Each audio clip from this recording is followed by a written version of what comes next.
Queenstown.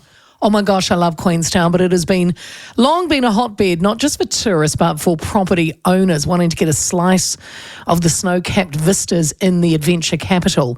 While there is a steady stream of people wanting to move into the district, an unusually high percentage of those leave after a year to 18 months. The reasons cited are often due to the high living costs and the lack of housing. Case in point, New Zealand's average property value has dropped 1.5% in the 3 months to the end of July, while the average property value in Queenstown Lakes has hit a new peak of just over $2 million. With accommodation at a premium now, major tourism operators in Queenstown are reportedly buying empty hotels to house staff. The Queenstown Community Housing Trust says the situation is at crisis point. The Chief Executive is Julie Scott, and she joins me now. Julie, a very good afternoon to you. Good afternoon, Leah. Thank you for being available, Jules. First question, what is the role of Queenstown's Community Housing Trust? So we were set up to essentially attract and retain key workers in the district. That was our mandate back 17 odd years ago. Since then we've evolved, and we're not just helping workers, we also do senior housing and social housing and affordable rentals, rent to buy, and assisted ownership. So we offer a range of housing programs. You're covering it all. How many families do you have waiting for accommodation in the area roundabout?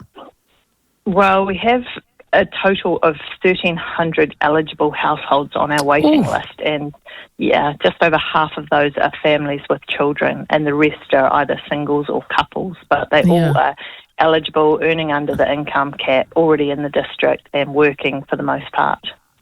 And is it true you've said that the list has gone up literally by hundreds of households in the last year or so? Why is that? Well, it's really, there's a lot of things going on. There's a severe shortage of housing stock that's available for renters. Our last census data said that 27% of the homes in our district were unoccupied. So if you can imagine one in 4 homes you go knocking on at night is unoccupied, you can see that is a major part of the issue. And that's due to a lot of the short-term visitor accommodation platforms have created a bit of an uneven playing field, and ended up a lot of property investors have put their properties into short-term visitor accommodation, like the Airbnb, instead of the long-term renters. Gosh, 1 in 4. So like you said, Airbnb or just holiday homes that remain empty. Let's talk about these tourism operators buying empty hotels, is it, to house their staff? Firstly, I didn't even think there'd be lots of empty hotels around. Do you know how many are doing this? Well, that's actually a result of COVID, because, of course, when COVID hit and the borders closed, the tourist numbers dropped right off for obvious reasons. And a lot of the hotels and backpackers in town didn't recover from that, so there ended up being quite a few spare. And whilst visitor numbers have picked back up again, there were still a few hotels and hostels around. So some of the big businesses in town, like NZ Ski, Real NZ, Skyline, have snapped up a few of these and are converting them into staffing accommodation. I mean, these major players, they're trying to obviously do right by their workers, but obviously it's taking resources out of the market, correct?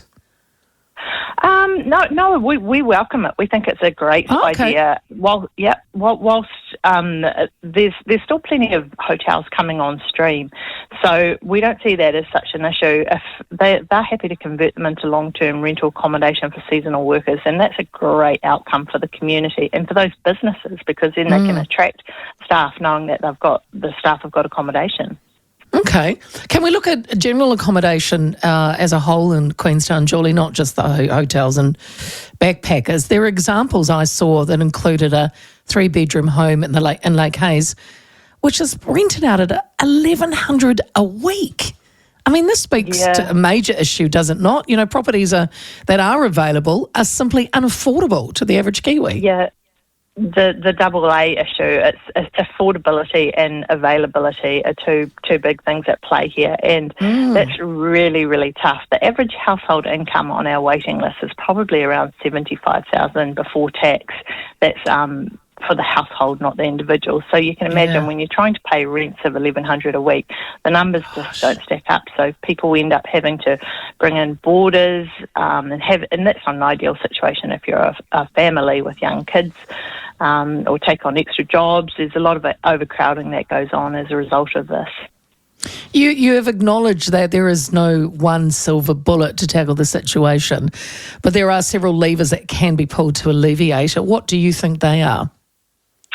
So there's also legislation that government can enable to make it easier for councils to bring in what we call inclusionary zoning or inclusionary housing. So that's been happening in our district for 21 odd years, and essentially when land is rezoned from, let's say, rural to residential, a small part of that value uplift is captured and brought back to the community for affordable housing, or is retained for affordable housing. So that's been happening on the ground, and whilst it's not formalised in the district plan, it's one lever that can be pulled, but we need central government support to work through it.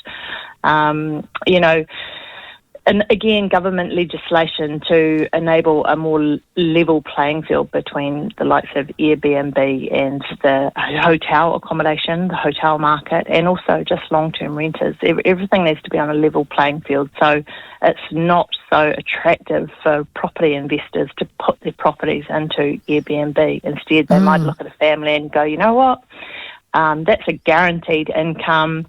It's helping the local economy, it's helping the local community, I'm helping that family stay, their kids can go to school, they're not being shifted around all the time. It's a really good outcome, and it's giving them a good commercial return.